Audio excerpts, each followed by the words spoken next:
Billboard আমাদের এখানে আছে এই ঢাকা 19 আসনে। ফার্স্ট প্রায়োরিটি হলো এই ঢাকা আরিচা রাস্তা। আমরা আজকের মধ্যে এগুলা ইনশাল্লাহ এখান থেকে সরিয়ে ফেলবো, কারণ একটা গণতান্ত্রিক সরকার ভোটে নির্বাচিত হয়েছে, তারাও অনেক রকম প্রতিশ্রুতি দিয়েছে। জনগণ একটি দলকে এবং এ এলাকা আমাকে নির্বাচিত করেছে, অতএব এখানে আর বিলবোর্ড দরকার নাই। এখন আমাকে কাজ করতে হবে। জনগণ এগুলো আর দেখতে চায় না।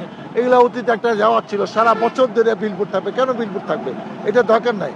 অতএব সেই কাজ আমরা আজকে শুরু করলাম আনুষ্ঠানিকভাবে, এবং এখানে কোথাও থাকবে না। আপনারা দেখেন আরও ক্লিন সাফাই গ্রিন সাফাইয়ের মধ্যে যেগুলো আছে, আমরা কিন্তু হকামুক্ত ফুটপাথ চাই, এবং আমি আশা করছি যে ইনশাল্লাহ খুব শীঘ্রই, হয়তো ঈদের আগে দেখবেন যে আমাদের এই কাজটা কমপ্লিট হয়ে গেছে। এবং শুধু বাজার বাস স্ট্যান্ড না, এই যত আরিচা রাস্তা সংলগ্ন যত জায়গা আছে কোথাও থাকবে না। আমরা চেষ্টা করবো তাদেরকে পুনর্বাসন করার, কিন্তু আগে আমাদেরকে উচ্ছেদ করেই তারপর পুনর্বাসন করবো। কোনো কন্ডিশনাল দিয়ে এটা হয় না যে আগে আমি আপনাদের পুনর্বাসন করবো, তা না। জনগণ যেটা প্রত্যাশা করছে, আমি জনগণের সাথে সংগতি প্রকাশ করেই কমিটমেন্ট করেছি, প্রতিশ্রুতি দিয়েছি, সেটা বাস্তবায়ন করতে হবে। এবং মাদকের বিরুদ্ধে তো আমি যুদ্ধ ঘোষণা করেছি, সেটাও এই ঈদের আগে কিন্তু এটা জমজমাট ব্যবসা হবে। অতএব এই ব্যবসা যেন এখন থেকে, আজকের থেকে যেন এটা অ্যাকশন শুরু হয়। আমি 2-1 দিনের মধ্যে প্রশাসনের সর্বোচ্চ পর্যায়ে কথা বলে এটা প্ল্যান করে অ্যাকশন নাপি শুরু হবে। এটা চলমান প্রক্রিয়া, একদিনে হবে না, কিন্তু আপনি বলতে পারি যে 10-15 দিনের মধ্যে আপনি এটা একদম দেখবেন যেটা কোথাও আপনি খুঁজে পাচ্ছেন না, এরা সব পালিয়ে গেছে।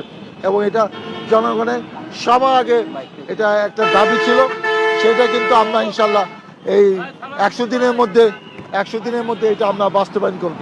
আর চাঁদাবাজি সন্ত্রাস যেগুলো আছে, আমার নাম্বার আমি ওপেন করে দিয়েছি। আমি একটা অ্যাপস বানাচ্ছি যেখানে যে কেউ কমপ্লেন করতে পারবে, সেই কমপ্লেন দেখা আমি পুলিশকে জানাবো, প্রশাসনকে জানাবো। এইসব অ্যাকশনগুলো আমরা করার চেষ্টা করছি। আমার যেটা মূল কথা, অনেক প্রতীক্ষা নির্বাচন, অনেক কষ্টের নির্বাচন, অনেক প্রতিদ্বন্দ্বী নির্বাচন, আমি কত ভোটে ডিফারেন্সে জিতেছি সেটা বড় ব্যাপার না। আমার লক্ষ্য হলো জনগণকে আমি যেগুলো প্রতিশ্রুতি দিয়েছি সেটা আমাকে বাস্তবায়ন করতেই হবে, কারণ জনগণ আমাকে আস্থা এনেছে দেখে আমাকে বিপুল ভোটে বিজয়ী করেছে। অতএব সেটাকে আমাকে রক্ষা করতে হবে। অতএব ধরেন 100 দিনের মধ্যে আজকে এটা আনুষ্ঠানিক শুরু হলো। যখন যা হবে আপনাদেরকে সাথে নিয়ে আমরা সেগুলো জানিয়ে দেবো। আমার ফেসবুক থেকে এগুলো আমরা লাইভ প্রচার করবো, যেন জনগণ আস্থা অর্জন করে যে উনি যা প্রতিশ্রুতি দিয়েছেন সেগুলো বাস্তবায়ন হচ্ছে। এবং ইনশাল্লাহ আমি আপনাদেরকে সাথে নিয়ে এগুলো পর্যায়ক্রমে বাস্তবায়ন করবো 100 দিনের মধ্যেই।